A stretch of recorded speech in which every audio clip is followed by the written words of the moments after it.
It is time for your favorite Android podcast from the crew of blindandroidusers.com. Kick back and enjoy another fine episode from these Google fanboys as they navigate Android from a blindness perspective. And now, here are your hosts. Hello and welcome to episode 39 of the Blind Android Users podcast.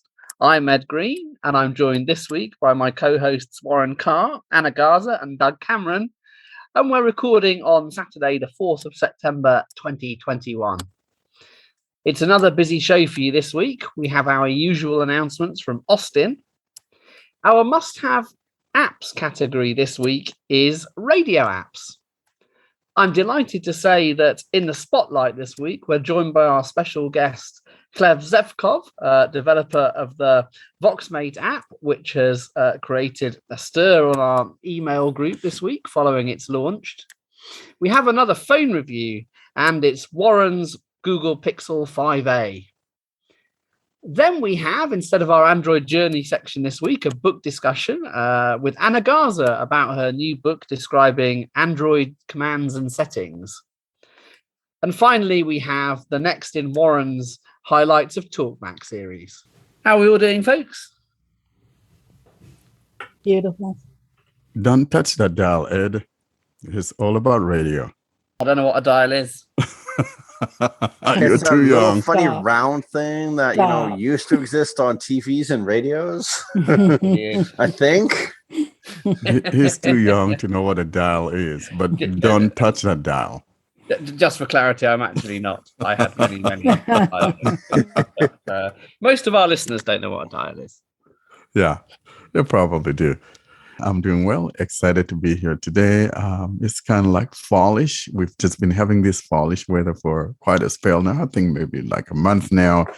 And, lows dipping into the low 40s, 42, 43, by morning and all of that. So everybody's like, it's getting cold. Yeah, of course it's getting cold. It's that time of year.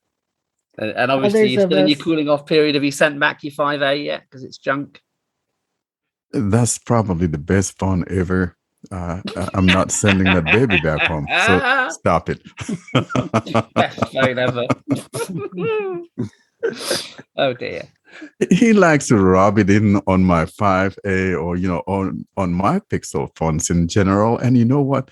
The Pixel phones are absolutely amazing. Am I now kissing Google's butt? Absolutely not. Don't listen to Ed. Yeah, Google's not a hardware company. It makes thoroughly underwhelming devices that then has to optimize through software tweaks. Yeah, but that's what we got are. Sour grapes going on. My goodness. I know. I have nice shiny hardware. He's talking about some cheap Chinese phone out there called OnePlus or something crazy like that.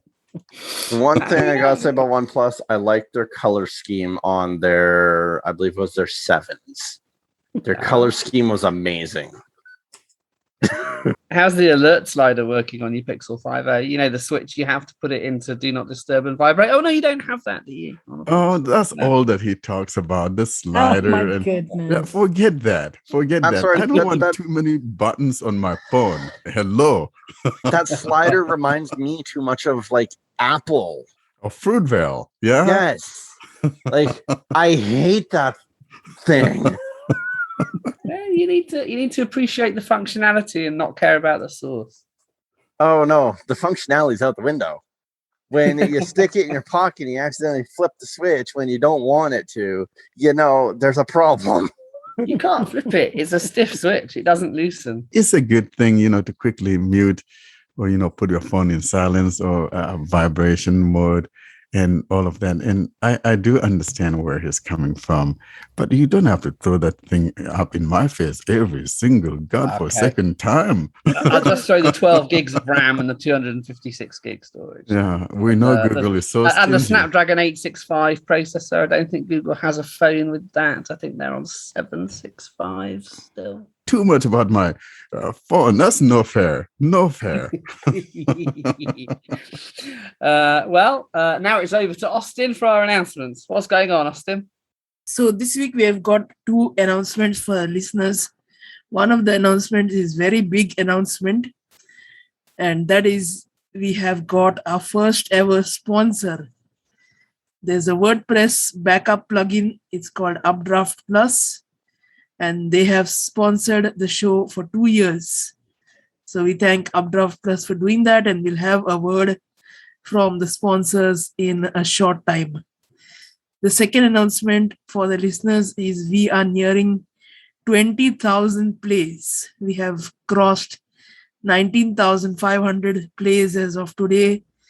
That is just short of 9 months starting the recording. So that has been a achievable milestone, all thanks to our listeners. And we look forward to support in the future as we bring more new content and interesting chapters and tutorials for you, our listeners.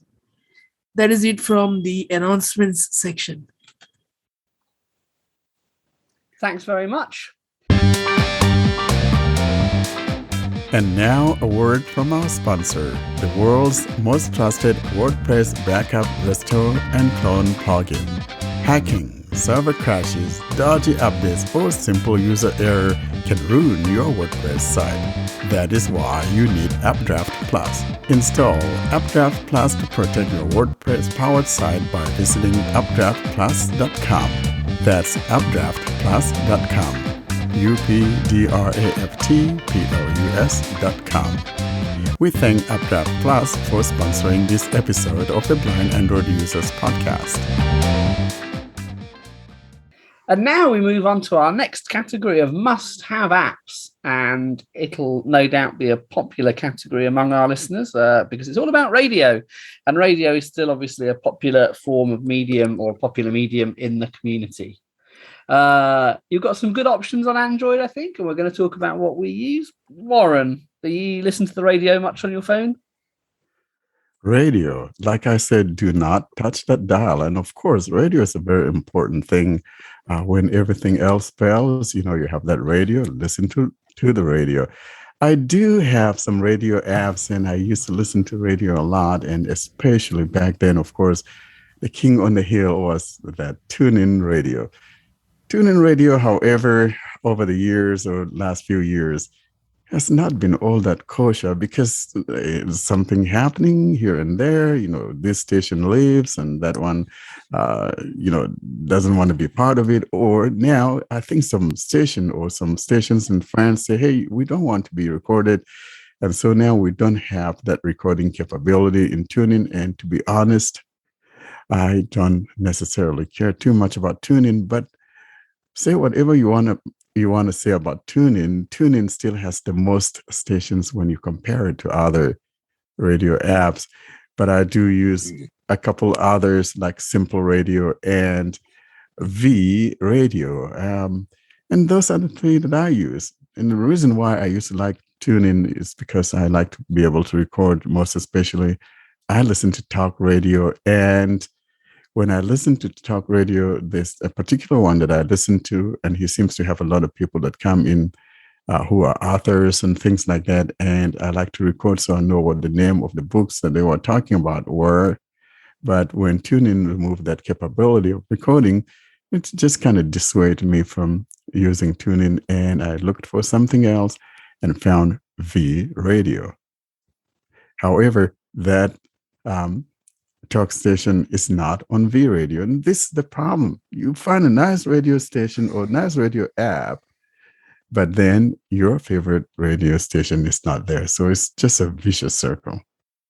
The nice thing about VRadio is that you can add a custom station if you want to. So if you can go and find the direct play link, you can just go add it. That's true. But, that's not a convenient thing for the average user. So unless you know what you're doing, is like trying to climb the Everest. Yeah. The advantage is, even if you don't know what you're doing, you can't screw it up particularly. It just won't work. Nothing bad will happen. You'll either get it right or get it wrong. But TuneIn, to be fair, allows you to do that as well. But I like that about VRadio, that you can add links to it. Let's say it's a nice app. Anna, what are you rocking with radio? Well, today I'm going to talk about radio.net. RadioNet is an app that lets you listen to radio stations from around the world. Your mileage may vary, of course. The app itself appears to be very busy and complicated, but once you get used to it, it's pretty simple and pretty straightforward. Radio.net.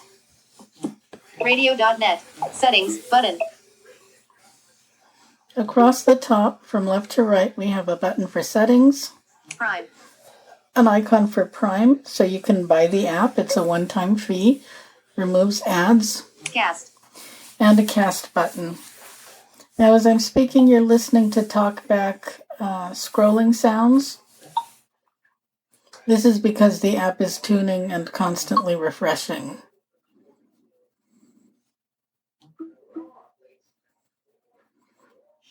Your recently played stations. Now, the screen that the app opens on is your recently played stations. All. There's an All button in the top right corner below Cast. Feel Good Rock, 1 of 4, in list, 4 items. Now, the last few radio stations I've opened are at the top of the screen. Sometimes they appear as a vertical list, and sometimes they appear as icons in a grid form. KLBN, La Buena 101.9 FM, 2 of 4. KBVU, The Edge 97.5 FM, 3 of 4. 102.7 FM, The Wolf, 4 of 4. Your favorites. Below that is a Your Favorites heading All. with an All button along the right edge. And then we've got a station that I've actually bookmarked as a favorite. Logo of the station that is currently selected or playing, KLBN, La Buena 101.9 FM, USA, Latin, World, LA Energía Norteña, Cada Vez Me Gusta Más. Okay, now notice that. First we hear logo of the station that is selected or playing, and then we actually hear information about the station. We hear its call letters, its name, its frequency, and a little bit about the station. The one annoyance I find in this app is that first we hear logo of the station that is selected or playing. Play. All right, and next to it is a play button. It's along the right edge. And, if this is my favorite station, I'm obviously going to want a handy play button. In the bottom third of the screen, we have an ad. It takes up more space than you think. And then near the bottom left, we have bookmark.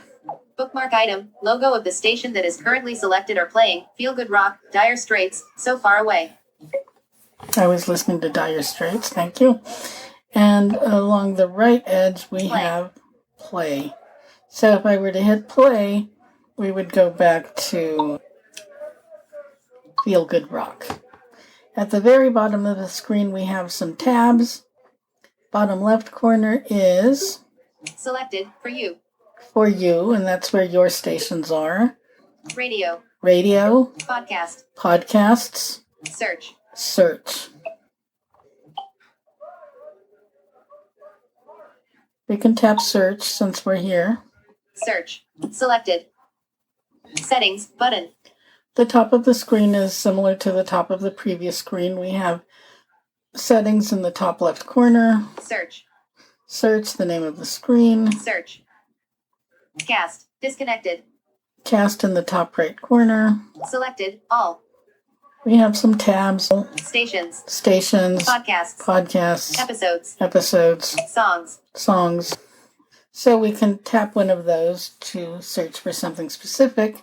And then below that is a frequently searched heading. CNN. Button. 1 of 14. And we have buttons laid out as a grid with things like CNN. WHTA. Button. 2 of 14. News Radio, button, 3 of 14. TED Talks, button, 4 of 14. This American Life, button, 5 of 14. ESPN, button, 6 of 14. Daily, button, 7 of 14. New York Times, button, 8 of 14. Tiny Desk Concerts, button, 9 of 14. etc. So we could tap any one of those to listen, Search. or we could tap the search button and enter text. Station, song, podcast, episode, edit box. Showing Braille keyboard. H, A, B, Y. Heavy. M, E, T, A, L. Submitting text. Metal, maximum length reached. Keyboard hidden. Logo of the station that is currently selected or playing, heavy music, atmospheric radio, Russia, heavy metal, pop, gothic, 1 of 2, in list, 2 items. Logo of the station that is currently selected or playing, heavy metal, ears radio, Brazil, heavy metal, hard rock, 2 of 2. All right, that's interesting. I only have 2 results for heavy metal. But if I keep sliding my finger down, Podcasts, out of list. I have a podcast heading and Logo of the podcast that is currently selected or playing, heavy pod is heavy cast, leisure, music, video games, 1 of 2, in list, 2 items. Logo of the podcast that is currently selected or playing, the caution zone, music, music commentary, 2 of 2. now there's a play button to the right of each of these items. I can tap something to play. Logo of the station that is currently selected or playing, heavy metal ears radio, play. Media control, heavy metal ears radio. Takes a minute to load. So it doesn't start right away. This stream cannot be played. Please try again later. Okay, we got an error message there. We're going to go back. For you. We're back on the For You screen. A more productive way to find radio stations is to just hit the radio tab. Radio. Radio. Selected. Across the top we have Settings, button. Prime. Cast. We have 2 tabs, your stations and Discover. Selected, your stations. Discover. If I want to find a new station, I can tap Discover. Discover. Selected. Page 2 of 2. And then we have some categories. Most listened pop and rock stations.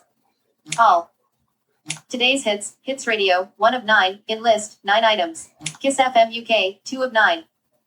Gay FM, 3 of 9. Top 100 on radio.net, out of list. All. Logo of the station that is currently selected or playing, 1, WHTA Hot 107, 9, USA, Renee, Soul, Hip Hop, 1 of 3, in list, 3 items. Atmospheric, out of list. Radio Love Live, 3 of 7. If there's a play button next to the radio station, you can tap it. Otherwise, you can tap the station itself. Let's tap Love Live.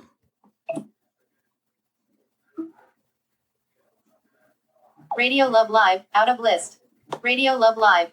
Navigate up, button, radio.net. Okay, in the top left corner, we have Navigate Up. Radio Love Live, Prime. The Prime Purchase button. Cast, top right corner. Radio Love Live. Go to station website. So we have the name of the station. We have a link to go to the website. If you are a swiper, you're going to need to do a little bit of exploration. Radio Love Live. If I explore to the right, I find a bookmark button. Bookmark item. This is important because if I really like this station, I can bookmark it and have it in my stations list. And then to the right of bookmark is play, so I can start playing it. Let's play. Media control, Radio Love Live. We're waiting for this station to load. It takes a few minutes. I'm just going to keep talking so you get an idea of how long it takes. And I'm actually, there we go. 24 hours a day. This is RadioLoveLive.com, New York. All right, there we go. Now, we can stop playback by tapping the same play button or by tapping the play button that is in the bottom right corner. And that's pretty much all there is to it. Thanks very much, Anna. Doug, do you listen to radio on your phone? No, I don't. I'd rather just use YouTube. But when I did, I used a combination of TuneIn, iHeartRadio, and Radio Player Canada app. So between those three, I was able to pretty much get whatever I wanted. Yeah, I'm like Warren. I'm a VRadio convert. Simple Radio doesn't seem to have the BBC on it. I know the BBC, at least for UK listeners, has fallen out with a few of the radio apps. I think with TuneIn it was because they wouldn't share listener information with them, so they didn't know who was listening. So that's been a problem on things like the Amazon Alexa, where you now have to use the BBC's own skill. VRadio does have BBC stations on it. I have noticed, though, that if you want to listen to live sport on the BBC, and I don't quite know how the BBC do this, but VRadio can't play it. It says the program's unavailable due to rights restrictions, even though you have location and VPN enabled. Whereas if you listen to the BBC's own radio app, BBC Sounds, which is it's a music player, podcast, radio all in one, you can listen to the live sport online in the UK. So I might have to do some digging to see what the technology BBC is using to stop the likes of VRadio playing its sporting streams. But other BBC stations in VRadio play fine. The other app I just want to touch on, particularly for UK listeners, is a relatively new venture from a charity called British Wireless for the Blind. It doesn't give free wireless routers. We're going back even earlier than dials now. It started out with Winston Churchill as a charity and gave free radios, essentially, to eligible blind people. They've iterated their offer a little bit. They moved through internet radios. They have a tablet, and now they've started developing apps. And they have an app called Speech Radio, which is still fairly new. It is designed to work with Talkback, although it's semi-self-voicing as well, and they haven't quite got this right yet. So when you open it with Talkback, it tries to give you some instructions which Talkback immediately cuts off. But aside from that, you can control it with voice and gestures. And that will play global radio stations and the BBC. What I particularly like about it is that it loads radio stations very snappily indeed. I don't quite know why it loads it more quickly than other apps. So if you are in the UK, do give Speech Radio a little look.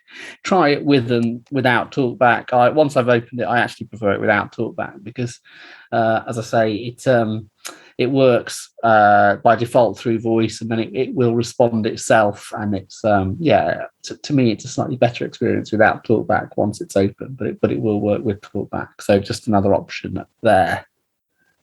Now we're moving on to our In Spotlight section. And Warren, I think I'm going to let you lead this one. I am so delighted to be introducing our mystery guest.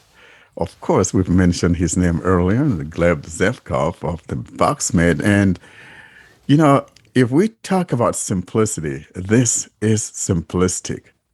The whole idea about Voxmate, and I'm so excited about it and been wanting Gleb to come on for quite a spell now. And it's nice to see him finally coming on with the release of Voxmate. And Gleb, I want you to talk to us about this, and I'm glad you are here. Now, Gleb, how about you go ahead and take us back to the history of Voxmate? What led you to doing this? Challenges that you encountered and things like that. Just let that baby loose. Hi, Warren. Thanks for having me. I am the founder of Voxmate, and I'm really happy to be here. You can ask me anything.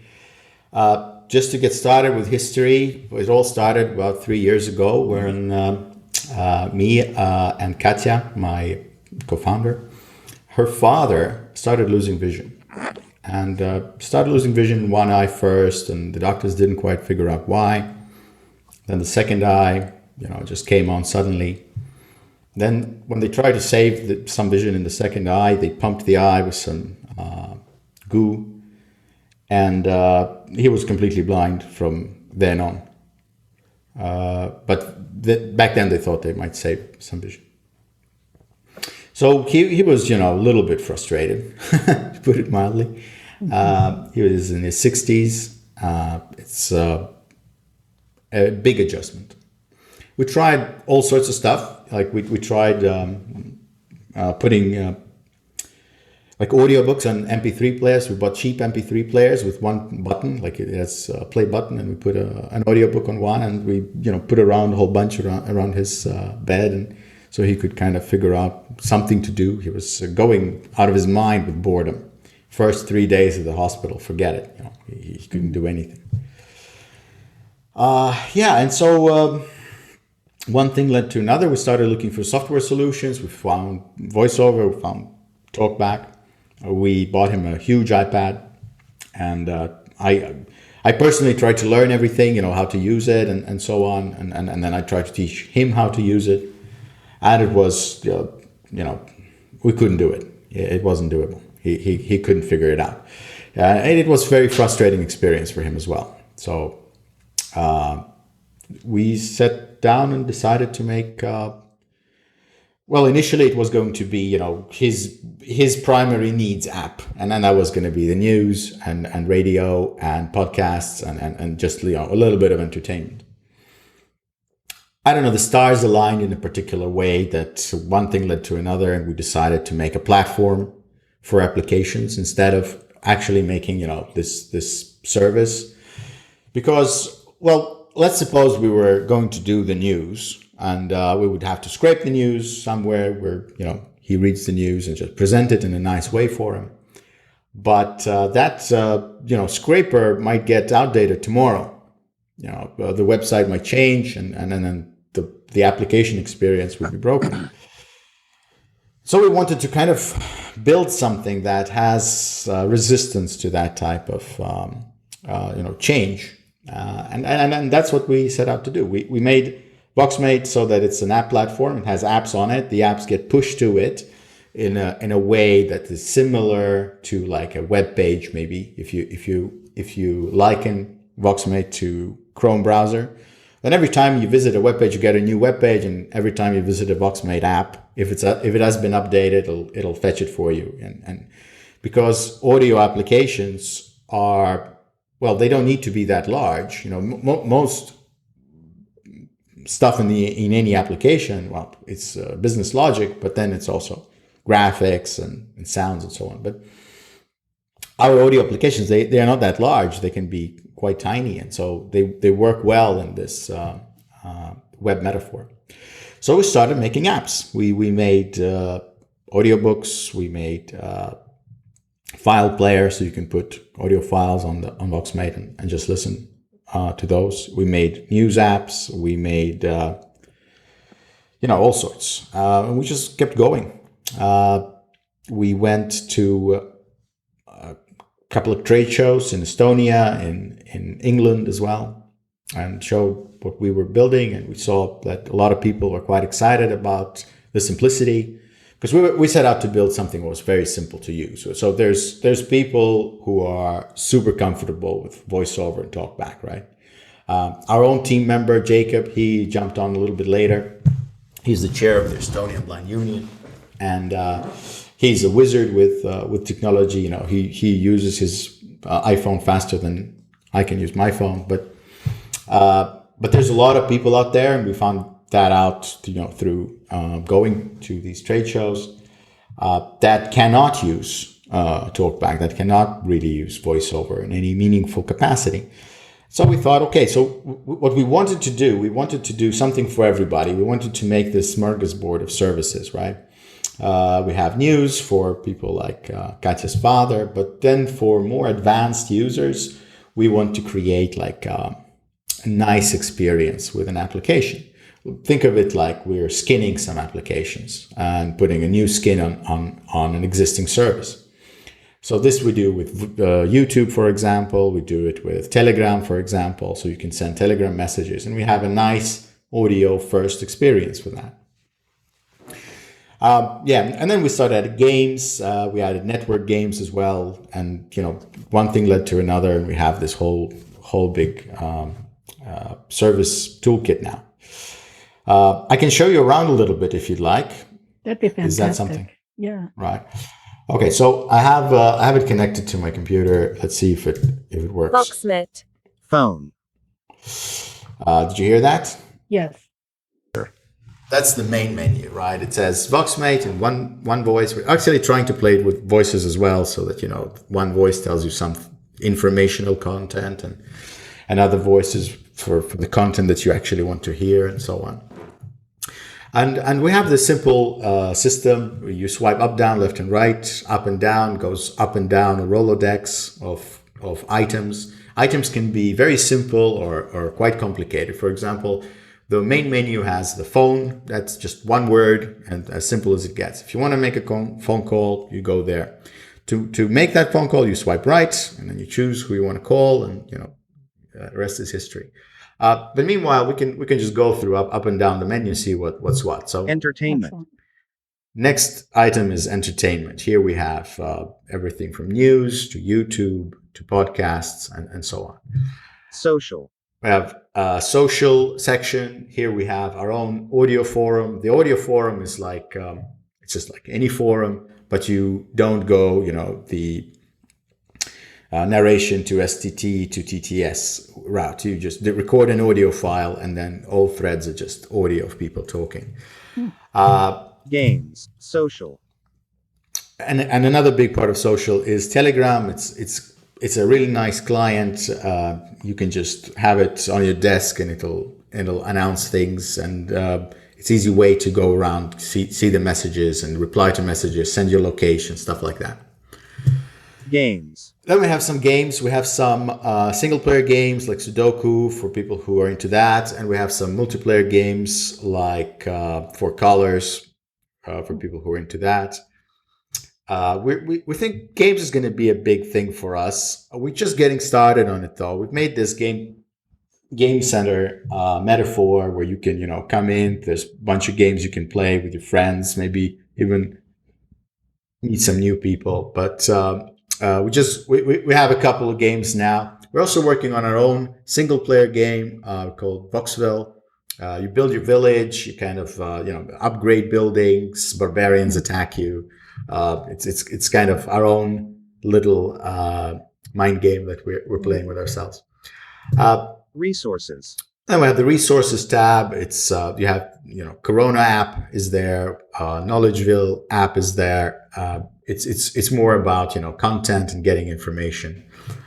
Utilities. We have some utilities. That's for example our OCR app. It's very basic, but it works quite well if you want to scan some text or do something like Make notes. Like make notes. Then utilities are for you. Utilities. Early access feedback. And then we have, we want to be community driven. So we have this app, Early Access Feedback. You can just record a message. I think Ed recorded a message earlier today telling us how he was unable to find a switch for slower paced text. Well, we can help you out. We can send you a message how to resolve that and things like that. And then I think Settings. It's now 19 hours 52 minutes and 40 seconds. You have 7 unread Voxmate notifications. Swipe right for details, messages and weather.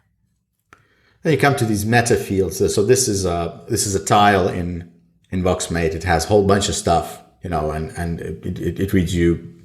It's like a notification center where you can swipe right for to read your messages and so on. So in this metaphor, we have, all kinds of small little applications. We can update them easily. As soon as something breaks, I get a notification. I rush to my workstation and I push out a fix. And I think in these ways, we're going to be very different from existing solutions. We're going to be targeting primarily people who struggle with talkback and voiceover today. But at the same time, I think there's going to be value for everybody, especially in community building. Like, for example, maybe you're super comfortable with talkback, but maybe your friends aren't. You still want to chat with them on Telegram. So maybe, it's a nice way of doing things in that way. So I've been talking for too much. How about some questions, Mike? Now, we do want to mention here, though, that, this can be used with both TalkBack running or with TalkBack not running. So if people are wanting to know whether or not they can have TalkBack running, yes, you can still have TalkBack running. And if you don't want to have TalkBack running, it will let you run it without TalkBack. As a matter of fact, when you first start the app, it's going to ask you whether you want to let TalkBack run or not, right, Gleb? So that's right. So we call this Talkback Compatibility mode, and some of our users have rightfully pointed out that we should just call it, screen reader compatibility mode. Except we haven't really tested with every screen reader out there. We've tested with Samsung's Assistant and Talkback, but basically we have 4 swipes. Talkback has swipes, but we can bypass Talkback swipes by adding an extra finger. So if you don't want to turn Talkback off, you have this Talkback compatibility mode, you enable it, and just by adding another finger to all gestures, you swipe up and down with 2 fingers now. You can use Voxmate as if you had Talkback deactivated for just Voxmate. And what voices you use when you do that, Gleb? Is it Talkback or is it Voxmate? So right now we're using any voice that you have installed on your device. You can configure it from settings. I personally really like Google Voices, and those are the default. We've chosen some default voices, and we started out with those. We have plans of including high definition voices, but it can be a huge expense for us. So we want to see how people use the app first. And we cannot make a promise that this will be part of the application downstream, but this is something we hope to do. Meanwhile, so much is happening in TTS space, and I'm trying to keep, connected with what's going on, so that when the opportune moment comes, when Voxmate gets funded to a proper level, for example, we will jump on the chance to include some really high quality voices. And when you're using it in Talkback mode, is it Voicemate or is it Talkback that's providing the audio feedback? It's still Voicemate. Yeah. It's still Voxmate. It's just that you're using Talkback swipes, because if you don't have Talkback, then all you need is just a single finger swipe, up, down, left, or right. But if you have Talkback enabled, then you have to employ those 2 fingers up, down, left, or right. However, the feedback that you are hearing is totally coming from the Voxmate app.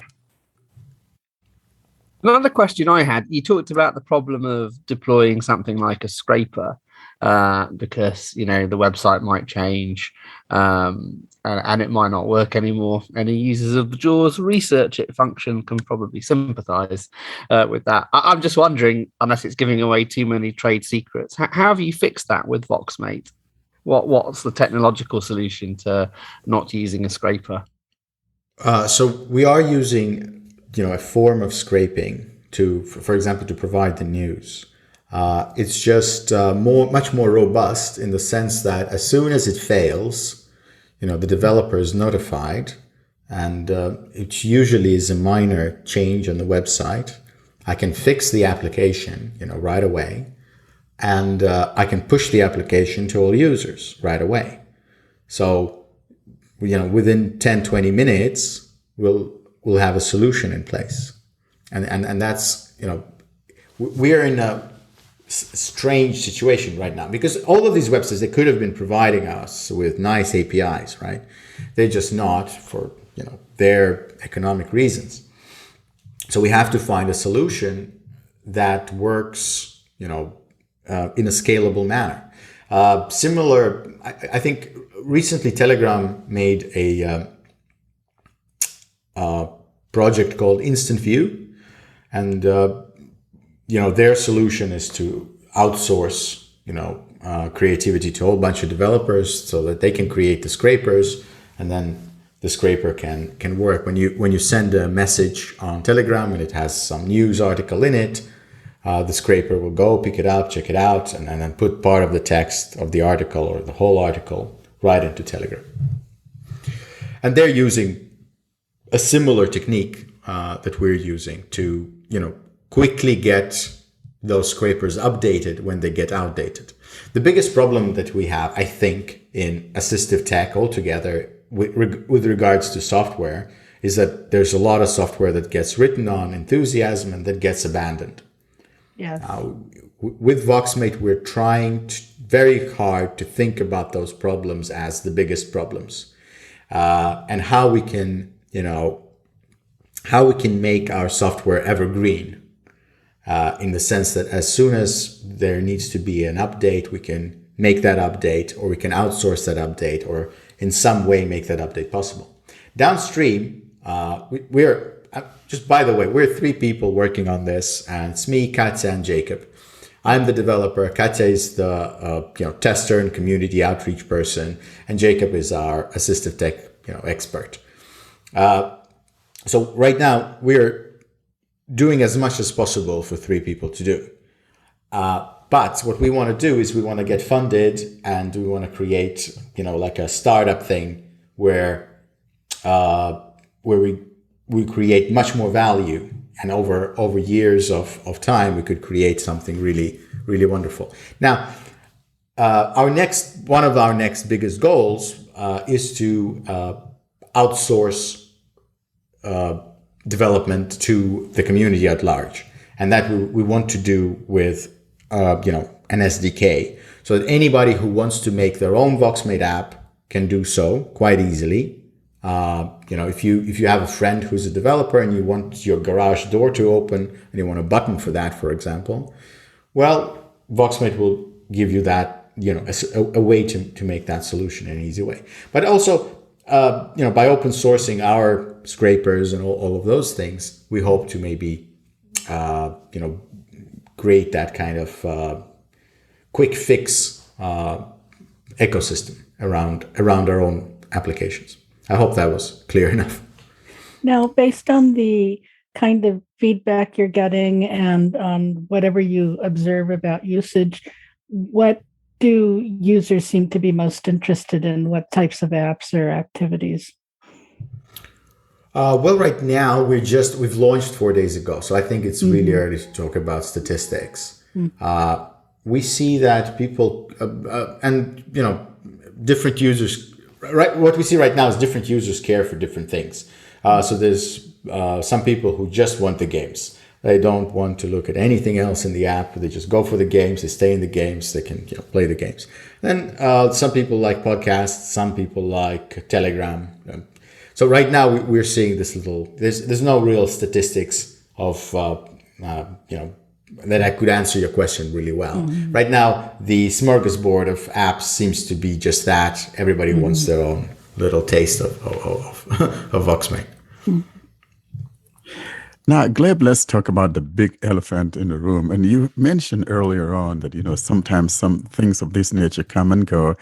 And to me, what comes to mind was an app called Equalize some years ago, I think back in 2014.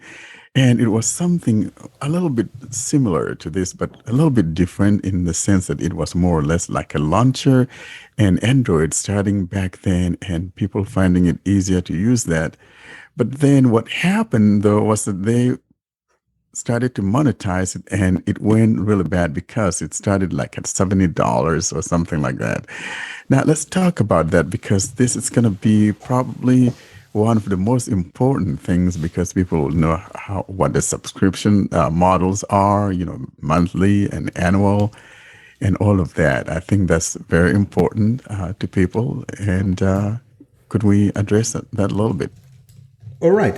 So again, I see this as a part of a bigger problem, right? So the number of software solutions offered for the blind is quite low, and this is a problem because there's very few things to choose from.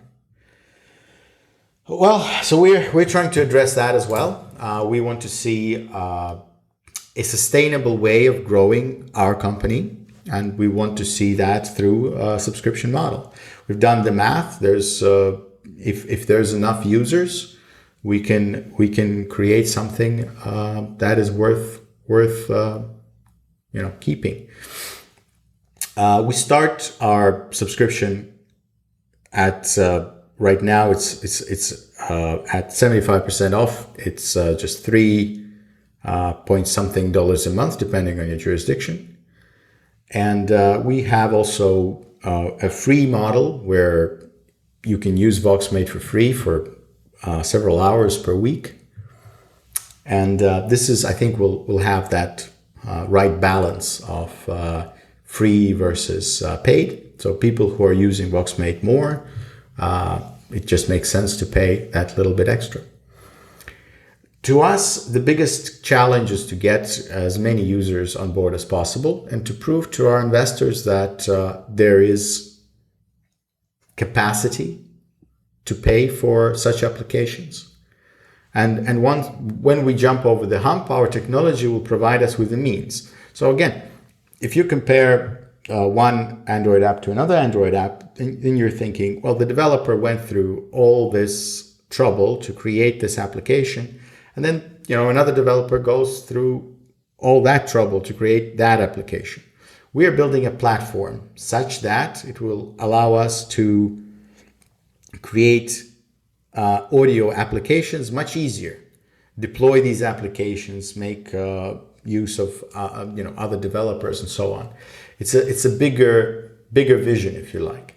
And the most important thing for us right now is getting as many users as possible on the platform, as many paying customers as possible on the platform, so we can go to the investor and say, look, there's potential here, invest into us, and then we can go to the next big phase in development, create more and better applications, and then at some point there will be enough users, hopefully, to make everything balanced out. We should be throwing a party for Katya's dad for making this thing possible, right? I think it all revolves around him, doesn't it?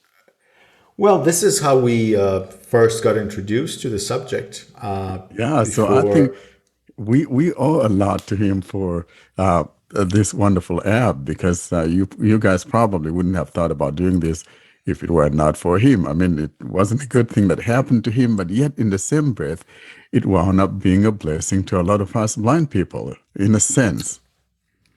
Well, I'm glad you see it that way. For us, internally, we went through all the stages of grief. We were angry, we negotiated, all of that. But ultimately, it's force for good. And another thing that we were kind of lucky, because we are in Estonia and we have these many languages just in the neighborhood. So we made the app speak all the languages right away. Initially it spoke Russian, Estonian, and English. So day one it was multilingual. We've now stripped out most of other languages because we just need to get that traction going. We need to get that, you need to get users. We need to get basically to next phase of our development. So what languages does it speak?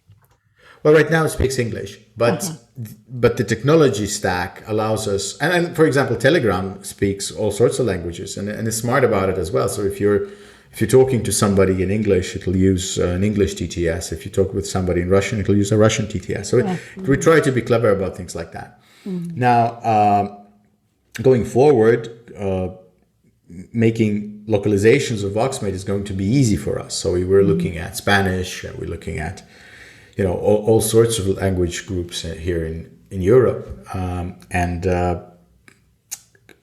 think it's also a big problem because a lot of apps are made in English and then kind of leaves behind a whole bunch of people.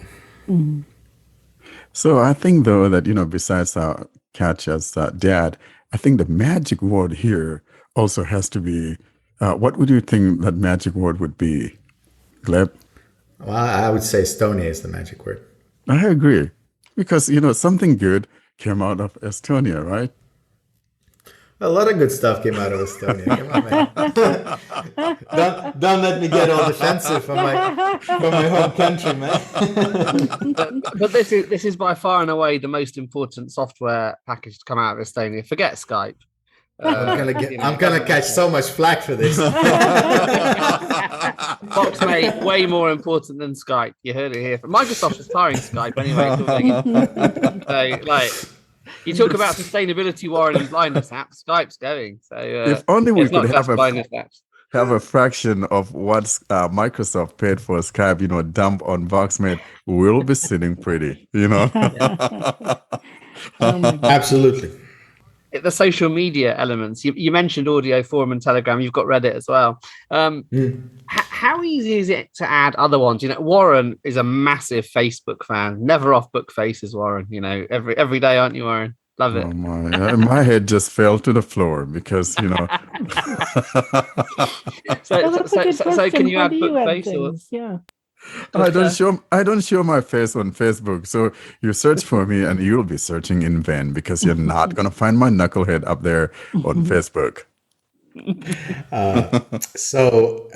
me try to answer that. So some websites are really nice, like Reddit, for example. They offer you a clean API. You comply with their rules, you do as they say, you can create a very nice, slick experience for your users. Now, when we set off, I wanted to have a way to forcefully accessibilize services that, didn't really provide any. We could say we have many, for example, news sites, and Jacob here, he's the chair of the Estonian Blind Union, as I mentioned. People call him up from Estonian blind people and ask, well, could you ask that website provider or something? Could they do something about the ads or whatever? It's super inaccessible. So he calls them up and says, could you do something about it? And they say, we just don't have the budget for it. Because for them, it's 1% or less of the user base. They struggle enough as is. In some way, I understand them also. Journalism today, for example, is a very tough place to make money. So they say we can't spare the development effort, and then you have this stalemate. So who's wrong, who's right? And I think the right thing for us to do is to kind of forcefully accessibilize services that won't comply, and so to that we have developed technologies that we will continue to work on to make them better and better. Right now, things that Facebook does to create their feeds to make you go through the motions is too complicated for our tech stack to handle. So we don't offer Facebook. I know many people have mentioned that they want Facebook. So I know, but we're working on a solution for that as well. And I can promise you that we can make that solution. The only thing stopping us right now is, development power. We just can't pull it quite right just yet. So we go for low hanging fruits. We take Telegram because they offer a very nice clean API. We take Reddit because they offer a very nice clean API. But downstream, absolutely, I think there should be a way for us to kind of say, well, I want that service to work and you want that service to work, but they don't necessarily want to spend the resource. So how is this solvable? And I think Voxmate can offer a solution, because what we can do is we can pool the resources, buy these monthly subscriptions. People tell us what they want and we go and make it happen. I just have one other question, if I could. And you told us the story about of Voxmate and Katya's dad, and Warren's touched on that. What's your story, Gleb? What were you doing before Voxmate? Oh, I was working for a company in Australia, and that's, I guess, how we got the name.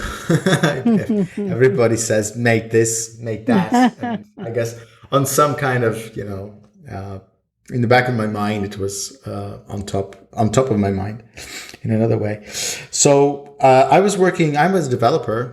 I've been working. I lived in Sweden most of my life. Then I moved to Estonia, and I was born in Estonia, and then I lived in Sweden, and then I moved back to Estonia.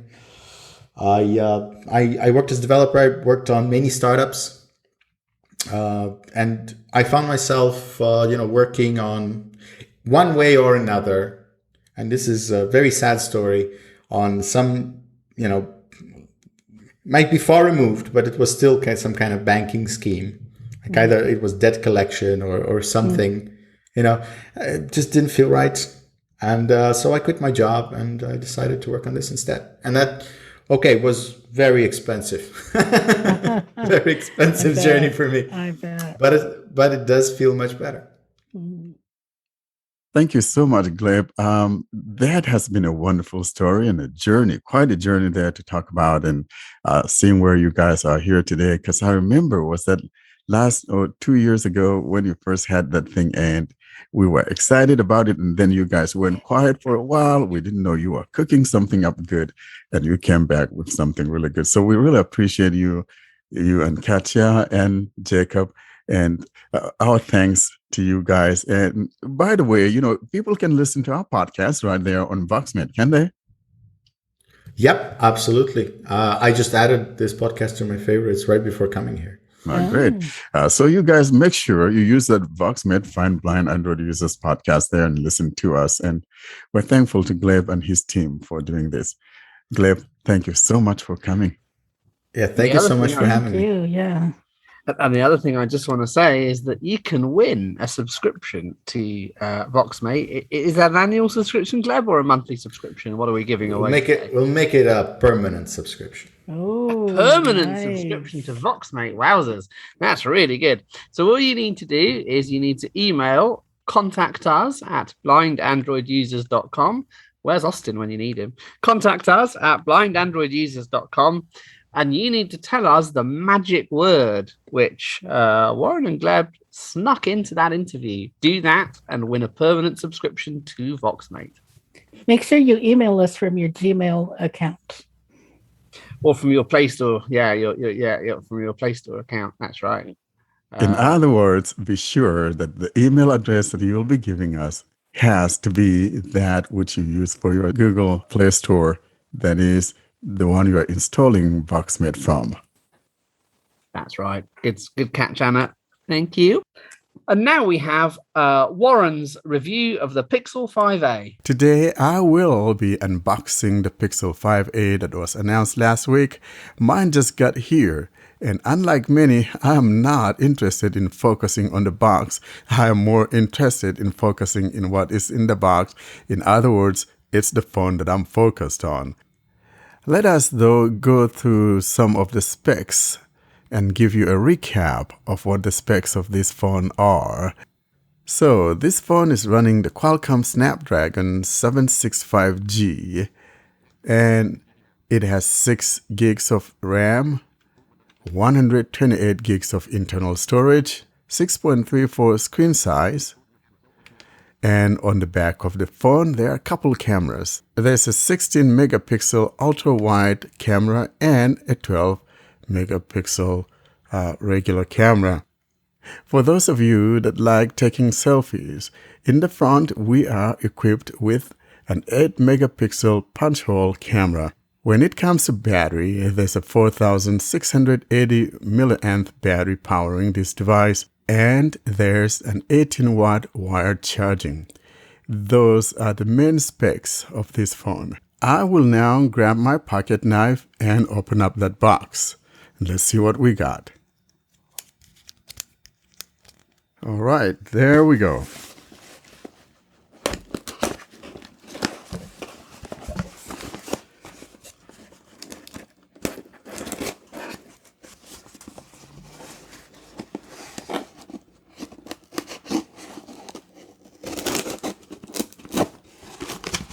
All right, got the box open.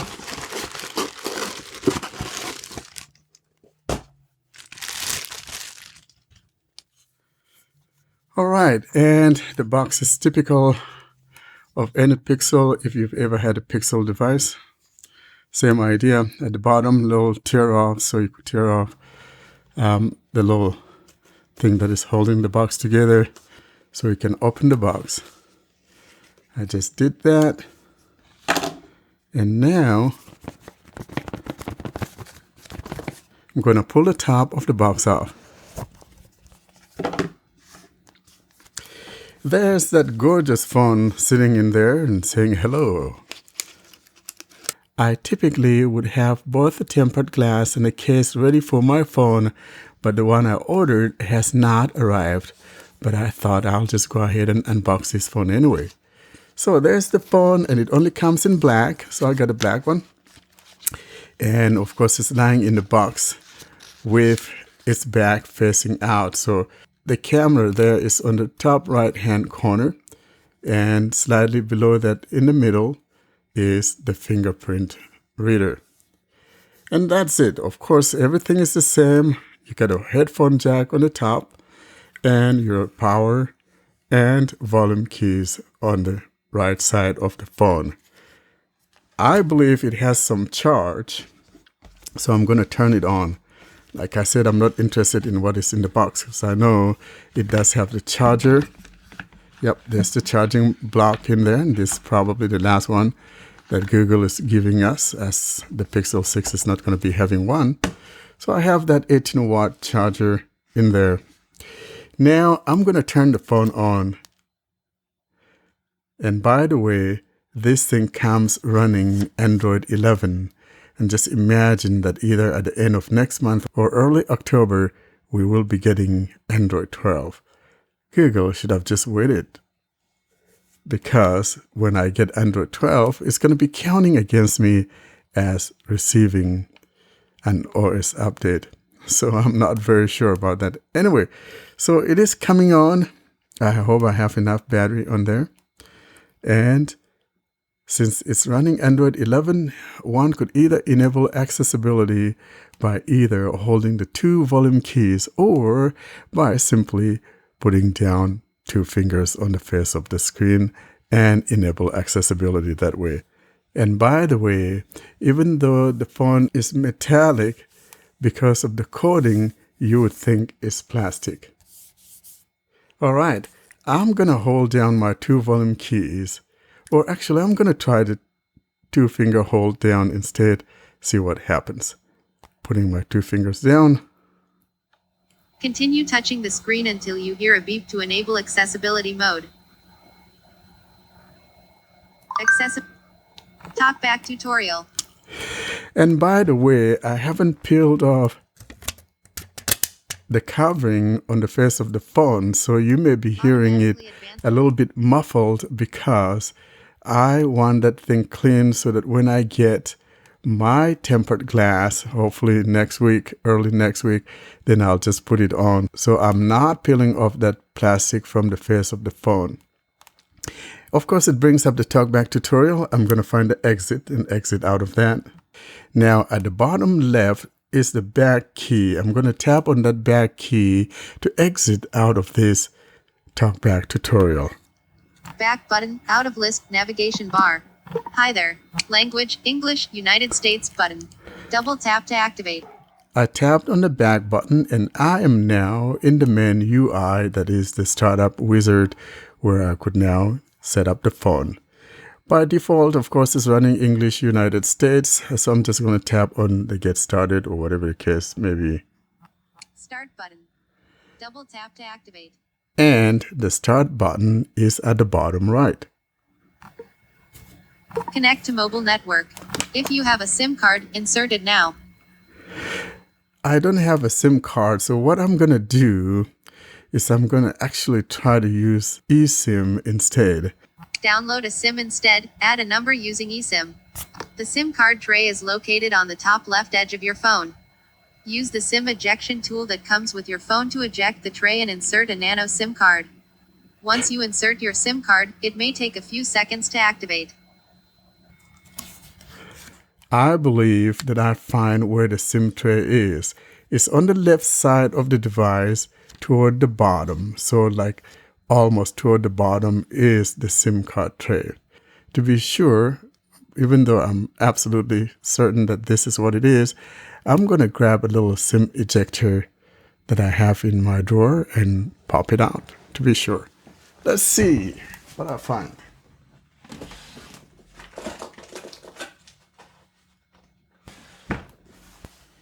All right, I will now put in my SIM ejection tool here. Yep, there it is.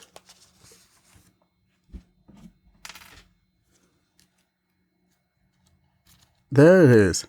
I just popped the SIM card tray out. The SIM card tray reminds me of that one found in the Nexus 6 phone, except that it has a little enclosure.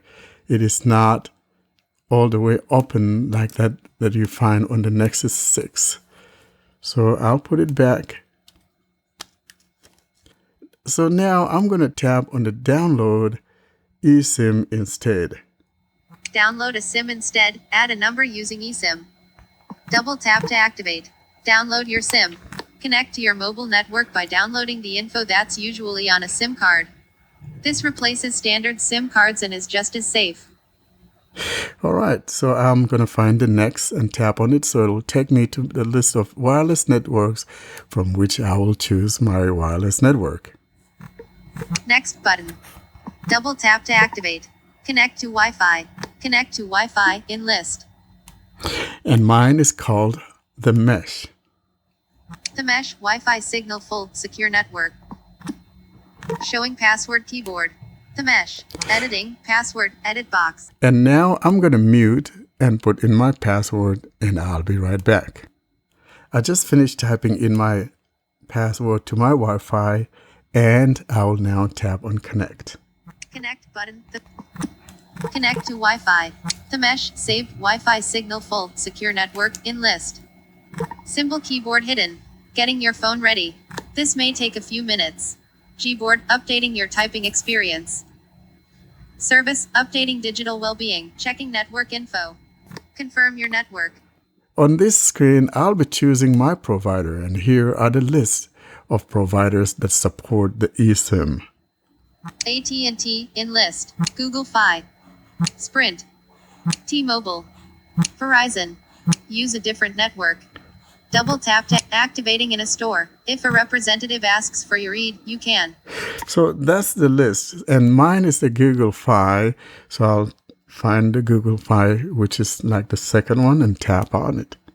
Sprint in list. Google Fi. Double tap to activate. Android setup. Just a sec. Android setup. Just a sec. Man, that Just a sec. vibration Data is transfer strong. available or in progress. Copy apps and data. You can choose to transfer your apps, photos, contacts, Google account, and more. What we have here is either done copy or tap next. The done copy is at the bottom left and the next is at the bottom right. I will tap on next. Next button. Use your old phone. On this screen, we're told to use our old phone, but I'm going to tap on can't use old phone, which is found at the bottom left.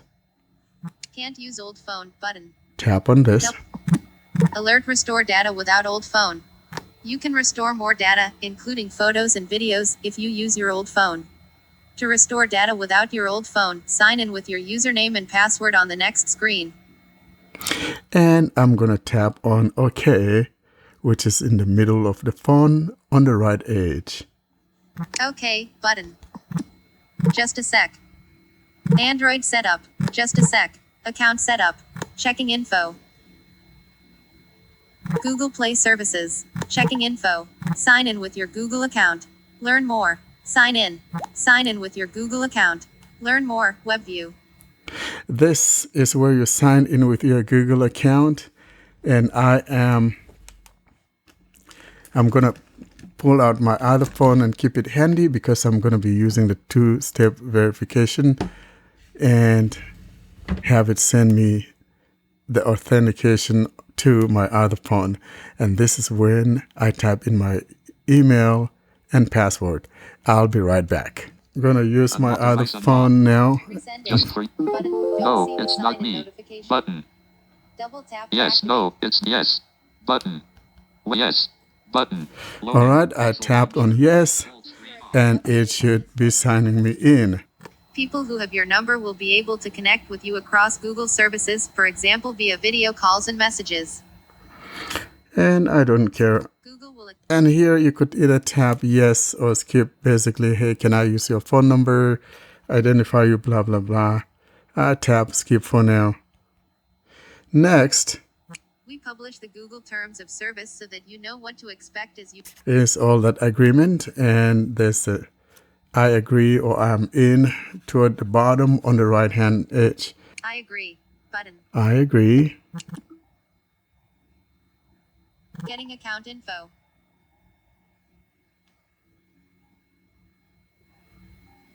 Android setup. Just a sec. Just a sec. Restore data from an old phone. Restore data from an old phone in list 8 items. I am now on the page from which I could pick a device from which to restore my apps and things like that. And I heard there are 8 items. I'm going to see what I have. I got. Choose a backup below. Google Pixel 2 XL backup 7 days ago, 3-4. Google Pixel 4 backup 1 hour ago, 9:15. Google Pixel XL backup August 13th, 11. Google Pixel 4 backup July 20th, 8. Google Pixel 4 backup July. Motorola Nexus 6 backup July 4th, 8:39 p.m. I'm going to choose the one from my Google Pixel 4, which was an hour ago. Google Pixel 4 backup 1 hour ago, 9:15 a.m. Confirm your old Google Pixel 4 screen lock. To decrypt your backup, enter your old phone's screen lock on the next screen. So when you tap on the next at the bottom right corner, it's going to ask for your PIN that you have on that device. Next button. Showing numeric password keyboard. Confirm your old Google Pixel 4 screen lock. Editing, password, edit box. I do want to mention here in passing that I actually like the responsiveness of the keyboard on this phone. And I will now put in my PIN and I'll be right back. I just finished putting in my PIN, and above the keyboard on the right hand corner, there's the confirm or there's a done button at the bottom of the keyboard. I'm going to tap on the one that says done. Done. Numeric password keyboard hidden. Choose what to restore. Choose what to restore. Heading in list. We are now on a page with a list of apps that we could restore from.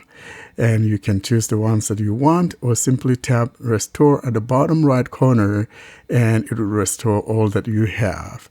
In my case, I have been trimming down, and let's see how many apps I have. Choose what to restore. 9.5 gigabytes of 114 gigabytes. Heading. So I got about 9.5 gigs of apps. Synced automatically. Double photos and videos, you in Google, Gmail, Calendar, and Drive. Choose what to restore. Apps, all 320.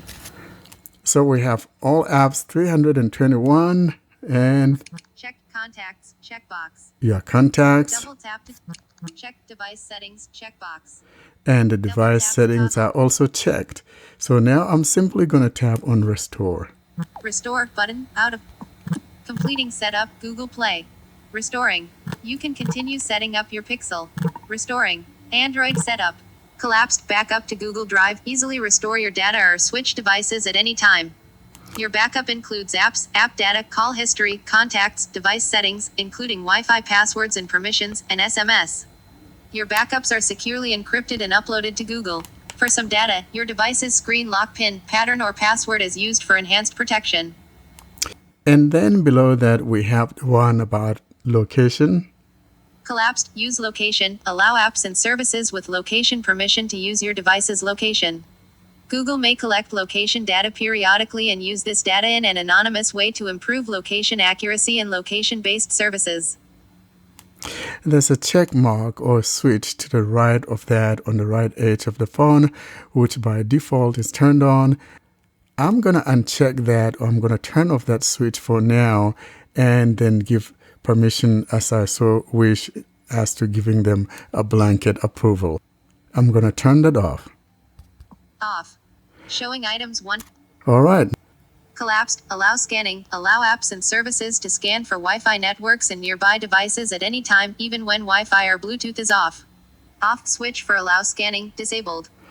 That one is off and is disabled because it is dependent on the one about location above that I have turned off. So that one is turned off. The next one after that talks about scanning is the one that we have that says, Collapsed send usage and diagnostic data. Help improve your Android device experience by automatically sending diagnostic device and app usage data to Google. This will help battery life, system and app stability, and other improvements. Some aggregate data will also help Google Apps and partners, such as Android developers. If your additional web and app activity setting is turned on, this data may be saved to your Google account. and there's a checkbox or switch to the right of that, and it's up to you to turn it off or leave it on. On, switch for send usage and diagnostic data. And at the bottom right there is the accept. Accept button, out of list. Additional legal terms. By clicking I accept, you agree to the Google Terms of Service and the Google Device Arbitration Agreement. Note the Google Privacy Policy describes how your data is handled. All right, at the bottom right again is the accept. I accept button. Android setup. Just a sec. SIM manager. Checking network info. And now it's checking my SIM to make sure that I am actually registered on the site or with the carrier. Progress. Google Fi not fully activated. Tap to finish activation. Activating. All right. Set up your number. Your Fi service is currently associated with a different device. To set up your number on this phone, first make this your primary device. So in this case, I'm going to say, Don't move number button. You won't get calls and texts on this phone. I'm going to say don't move number because right now I don't have a case or tempered glass, so I'm going to say don't move. Alert, you won't be able to get calls and texts on this phone unless you make it your primary device. If you change your mind later on, you can make this your primary device at any time. Cancel button. All right, so in the middle of the phone, on the left, in the middle, is the cancel, and to the right of that will be the confirm and exit. I will tap on that confirm and exit. Confirm and exit setup button. Additional legal terms. I accept button. All right. Android setup. Just a sec. Android setup. Just a sec. Showing numeric password keyboard. Set screen lock. Editing pin edit box. We are now on the screen that will choose a pin, and that's for our security. And you can choose not to, but I always do. So I'm going to put in my pin. I will mute for just a sec. Bullet. I just finished typing my pin again, and now I'll tap on done at the bottom right corner of the phone. 9. Next. Next, rather. Unlock with pixel imprint. Numeric password keyboard hidden. Use your fingerprint to unlock your phone or approve purchases. Note, your fingerprint may be less secure than a strong pattern or pin. And here we are at the fingerprint, and you can skip that. There's a skip on the bottom left or next on the bottom right. I'm going to add a fingerprint, so I'll tap on next at the bottom right corner. Next button. Touch the sensor. It's on the back of your phone. Use your index finger. Lift, then touch again. Put your finger on the sensor and lift after you feel a vibration. Fingerprint added. When you see this icon, use your fingerprint for identification or to approve purchases. Now at the bottom right is the next, or there's an add another on the bottom left. I'll tap on add another. Add another button. Lift, then touch again.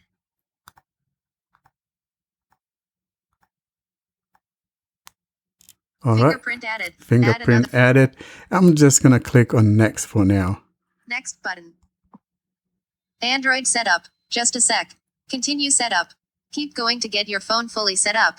Or leave now and get a reminder to finish later. I will tap on the continue toward the bottom, found in the middle. Continue button. Android setup. Just a sec. Your assistant will be right with you. Google. Google Assistant logo. Voice match enrollment. And this is about the voice assistant. I'm going to tap on next. I agree button. Voice match enrollment. Rather, I agree.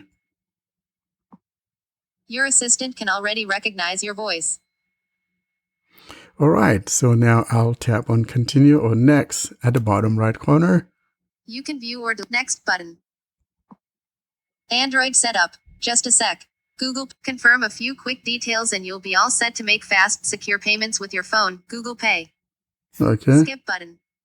Next button. For now, though, I'll click on skip. Skip button. Anything else? Set up a few more things now or find them later in settings. Okay, and here it has to do with things like notifications and adding other email accounts and things like that. Keep display always on, row 2. Control info on lock screen, row 3, column 1. I'm going to tap here and make sure that it has kept my setting, which says I don't want any notification showing at all on my lock screen. Lock screen. How do you want the lock screen to display? Not checked. Show sensitive content only when unlocked. Radio button, 2 of 3. In checked. Don't show notifications at all. Radio button, 3 of 3. It kept my setting that says do not show anything at all. So I'll just tap on next at the bottom. Done button, out of list. Rather, done. Anything else? Control info on lock screen. All right, I'll just go to done or next. Done for now button, out of grid. Done for now. Just a sec. Get more tips and tricks. Stay up to date on Google's hardware products and related features, services, and offers. Plus, receive invitations to help improve Google hardware products and related services. Learn more. For support, updates, and more, go to settings greater than support. I already have subscribed to it, so I could either tap yes or no thanks. Yes, I'm in button. That is yes, I'm in. Completing setup, Google Play. Getting your phone ready. This may take a few minutes. Introduction to navigation gestures. And now we're at the introduction to the navigation gestures. Go home. Swipe up from the bottom of your screen. This gesture always takes you to the home screen. Next button. Switch apps. Next 2 of 4. Switch apps. Swipe up from the bottom of your screen, hold, then release. Go to next. Next button. Go back. Next 3 of 4. That's swiping from left or right edge to go back. To go back to the last screen, swipe towards the middle from the left or right edge. Okay. Next button. Ask your Google Assistant. Next 4 of 4. That's the swiping from the bottom left or right corner. We'll go next or done. Next button. Device unlocked. All set. All set. And now Swipe up to get started. I'm going to swipe up to go home. Pixel Launcher. Welcome to your new Pixel. Service, updating digital well-being. And it says, welcome to my new Pixel. Tap for tips. You can tap there for tips, which is near the top. Home screen 1 of 1. Smoke, 70 degrees Fahrenheit. And I'm told it's at 70 degrees and we do have smoke in the air. And so that's it about setting up your device. And right now it's just going to be installing my apps and things like that. And there's no need for me to go into the system settings and all of that and show anything there because everything is the same as with any other Pixel phone. And that has been our Pixel 5a journey. And now, instead of an Android journey section this week, we're turning to a book review. Or a book discussion anyway. And Anna Garza has perpetuated the theory of mine that only Annas are allowed to write smartphone books in relation to screen reader. And Anna has published her latest book on Android. Anna, do you want to tell us about it? Sure. So about 4 years ago, I published 2 books through National Braille Press. One of them was Getting Started on Android, and it went through Android Nougat, which was 7. And the other book was called Commands and Settings. It was basically a list of accessibility-related settings with very brief explanations. Now, Android has evolved since then, and the plan was to update both of those books but for one reason or another, we only updated the commands and settings book. And so I'll tell you a little bit about it. It's one volume. It's through National Braille Press. It's available in Braille, but it's also available in other downloadable formats. And my hope is that next year we'll be able to update the Getting Started book. So commands and settings is very brief. It's just one volume. Now, I've purchased books from National Braille Press that are, just settings books, and they're literally just a list of settings. And I didn't want to do that because I didn't find that helpful. So in most cases, the settings have a sentence or two of explanation. There are 2 chapters that are a little more detailed than that, but I'll just give you a quick overview of the table of contents. The first chapter are Talkback Gestures.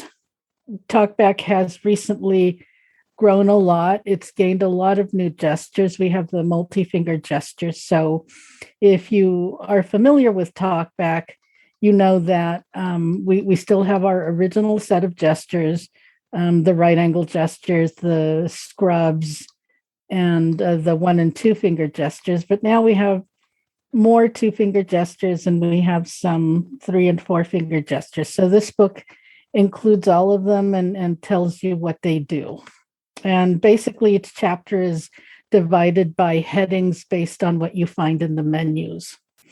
All right, the second chapter is the voice commands. These are the Talkback voice commands, things like the reading commands, the find command, the text editing commands, the navigation commands. And so these are Talkback specific, and I tested all of these. So sometimes you'll find that in the chapter I mention a command that's a little different from what you find maybe in the Talkback help.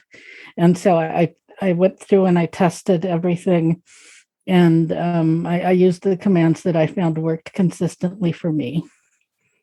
Chapter 3 is the ear cons, and that tells you why Talkback blings and dings and so on. And I personally find ear cons incredibly helpful.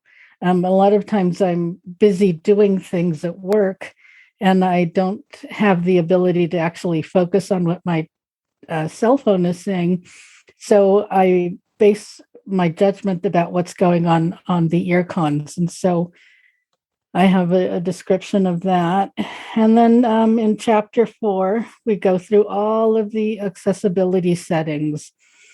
And, the download settings, the screen reader settings, the display settings, the interaction controls, the captions, the audio settings, and the general settings.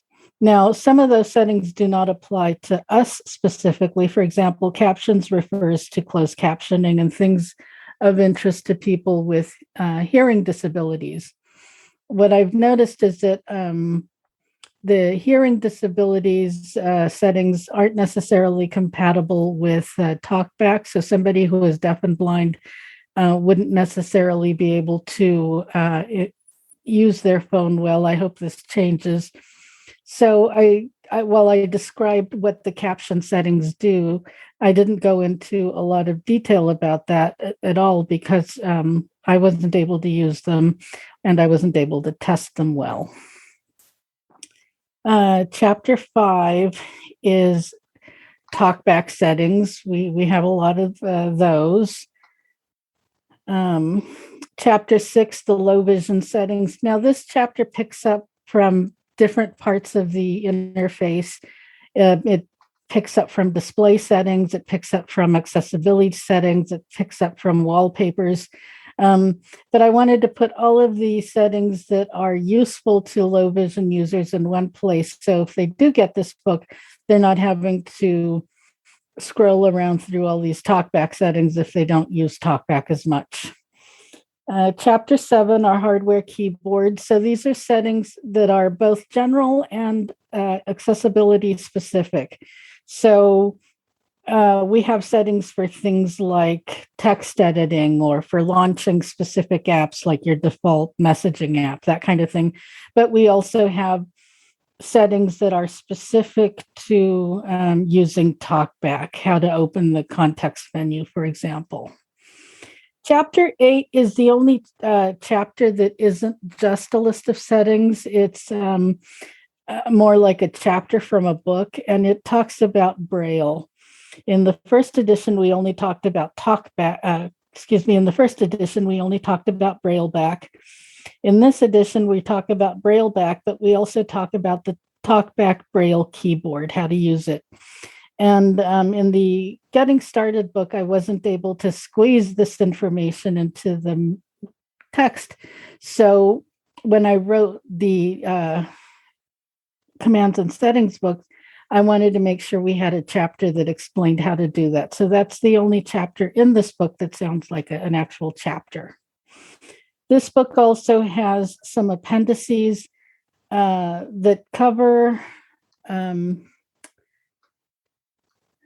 odds and ends that people want to know. Most of the stuff was not covered in the main Getting Started book, but some of it was covered in that book, but maybe somebody who doesn't own that book wants to know how to do this. For example, the first appendix is about how to adjust the volume.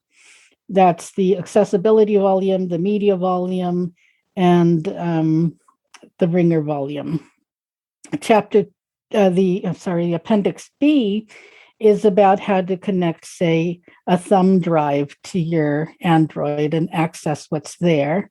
Appendix C is how to connect a Bluetooth device. This is important because we might want to connect a QWERTY keyboard or a Braille display or a headset, so that's something we need to know how to do. Appendix D is how to find your Android using a website or an app.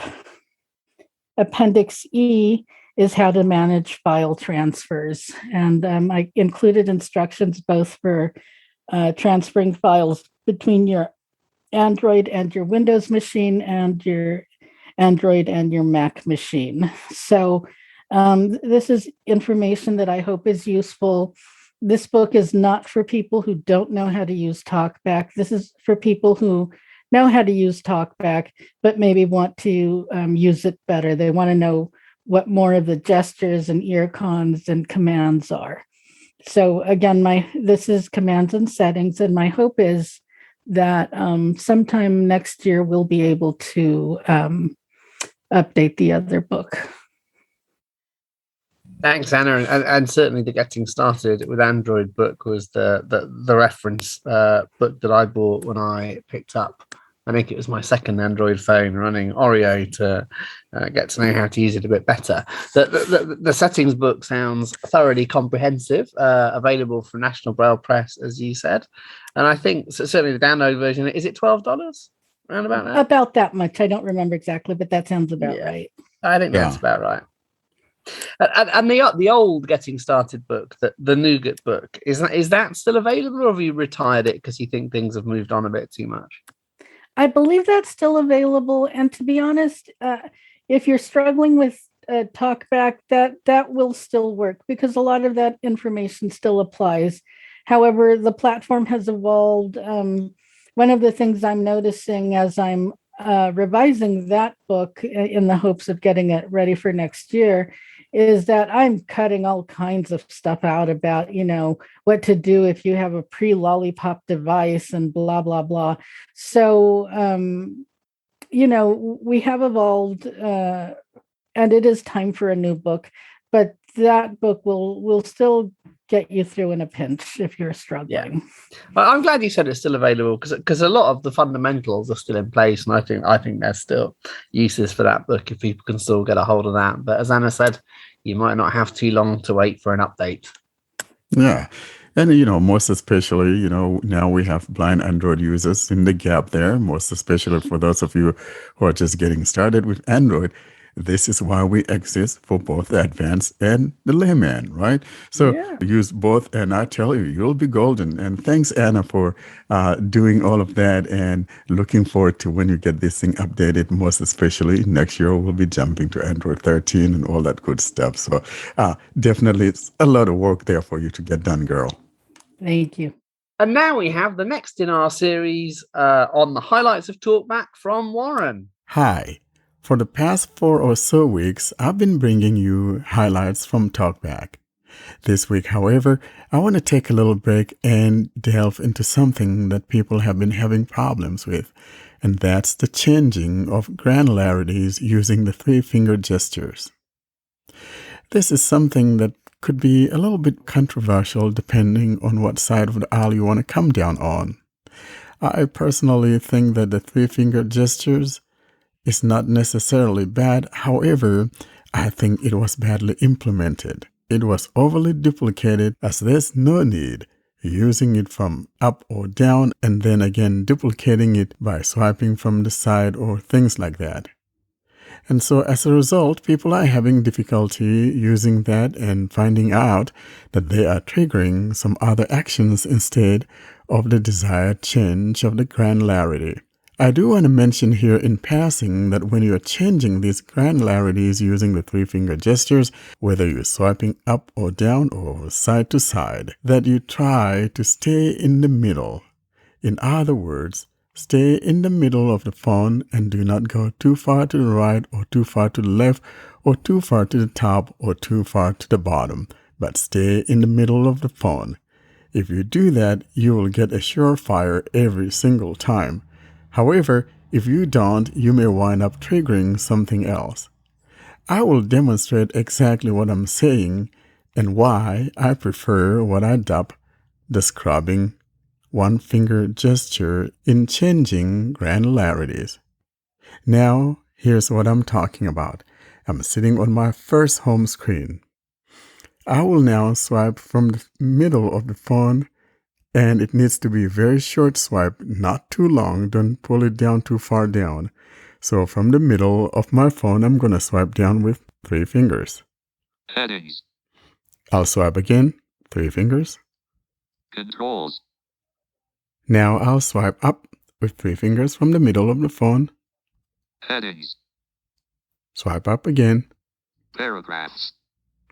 Now I'm going to swipe from left to right from the middle of the phone. Headings. Now swipe from right to left with 3 fingers. Paragraphs. Swipe back left. Headings. Swipe back right. Paragraphs. Swipe left. Headings. Swipe from right to left. Paragraphs. You see what I mean? Now, if I swipe from the top of the phone with 3 fingers, watch what happens. Or swiping higher than from the middle of the phone, here's what happens. Notification shade. Do not disturb. I have just pulled down the notification shade instead of changing that granularity. That's one of the reasons I'm talking about the fact that this thing was not well done. Now, watch. Let me swipe from left to right from the edge and see what happens. Button. Google reportedly boosts Pixel 6 production, and it could finally... I got swiped to the Google Discovery or the Google Home Feed, which is found to the left of the first home screen.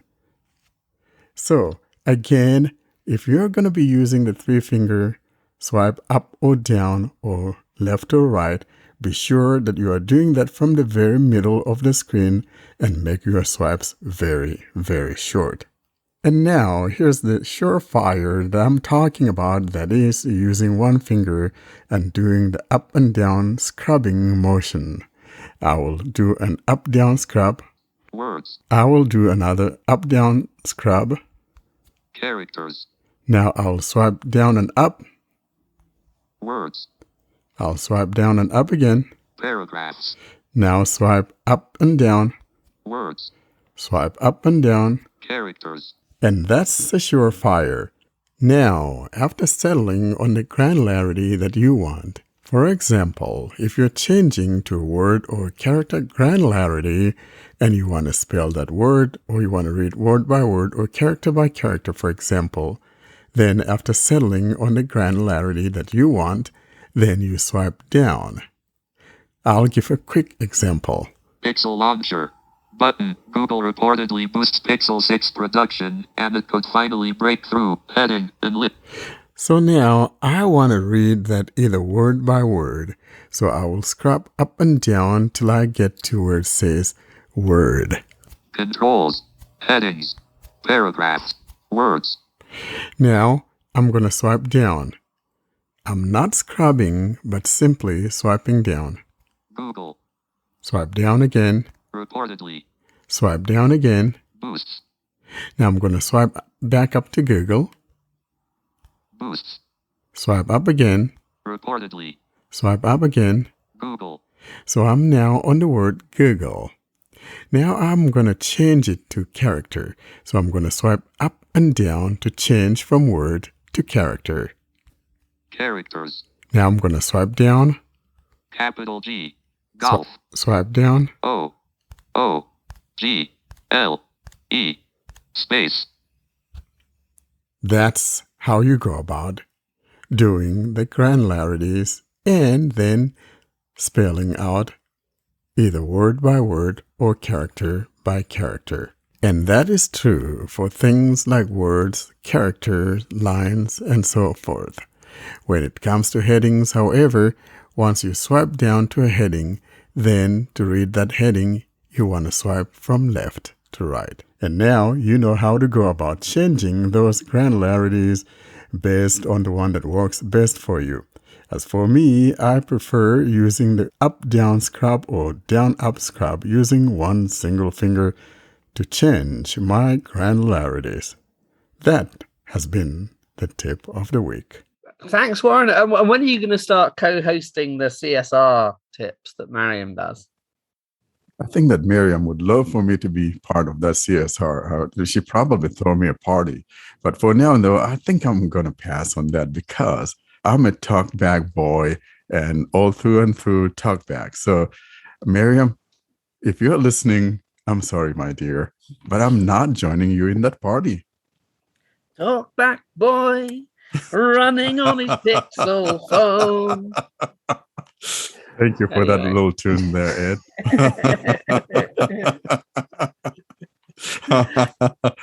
That is why I'm doing this and not singing, obviously.